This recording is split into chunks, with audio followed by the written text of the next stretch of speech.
IPL heat మొదలైంది. హైదరాబాద్లో జరగనున్న మ్యాచ్లకు విస్తృత భద్రత ఏర్పాట్లు చేశారు. స్టేడియం లోపల బయట 450 సీసీటీవీ కెమెరాల నిఘా ఉంటుంది. 2700 మంది పోలీస్ సిబ్బంది మోహరించి ఉంటారు. ఎలాంటి సమస్య రాకుండా అన్ని రకాల భద్రత ఏర్పాట్లు చేశామని పోలీసులు చెప్తున్నారు. ప్రేక్షకులు స్టేడియం లోపలికి అనుమతి లేని వాటి విషయంలో చాలా ఖచ్చితంగా ఉండనున్నారు.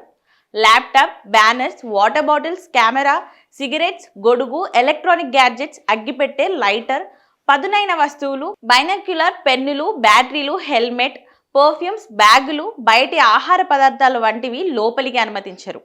మ్యాచ్ నుండి తిరిగి వచ్చే అభిమానులకు రవాణా సౌకర్యం కల్పించడానికి మెట్రో అర్ధరాత్రి వరకు అందుబాటులో ఉండనుంది. హైదరాబాద్ స్టేడియం సిట్టింగ్ సామర్థ్యం 39,000. హైదరాబాద్ లో తొలి మ్యాచ్ ఆదివారం నాడు Sunrisers Hyderabad, Rajasthan Royals మధ్య జరగనుంది. ఇన్ని సీజన్లు గడుస్తున్న ఐపీఎల్ కి ఏ మాత్రం క్రేజ్ తగ్గలేదు. ప్రతి సీజన్ కు వ్యూవర్స్ సంఖ్య పెరుగుతూనే ఉంది.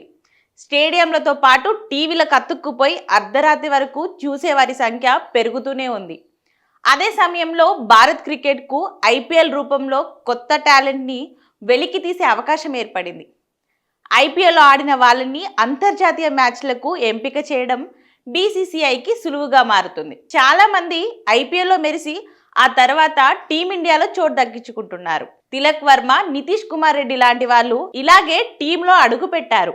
ఐపీఎల్లో హిట్ అయితే చాలు, లైఫ్ టైం సెటిల్ అన్నట్టుగా మారింది. ఈ స్థాయిలో క్రికెటర్లకు ఆదాయం లభిస్తుంది. ఐపీఎల్ వస్తుందంటే ఒక క్రికెట్ ఫ్యాన్స్ కి మాత్రమే కాదు, బీసీసీఐకి కూడా ఫెస్టివల్ లాంటిదే. బీసీసీఐకి భారీగా సొమ్ము తెచ్చి పెడుతుంది. మే 25 వరకు దేశంలో క్రికెట్ ఫీవర్ ఓ రేంజ్ లో కొనసాగబోతుంది.